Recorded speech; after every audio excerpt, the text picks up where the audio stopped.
Interim prime minister कौन आ रहा है? नहीं पता। नहीं पता तो है, आपको बता नहीं रहे आप। नहीं पता, वल्लाह नहीं पता।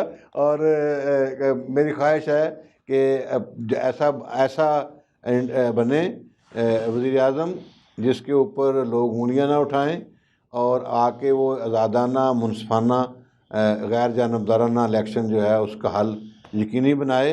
लेकिन उससे पहले मेरी ये भी ख्वाहिश है और ये होना चाहिए कि 9 मई के जो मुजरमान हैं उनका फ़ैसला आप ज़रूर करें।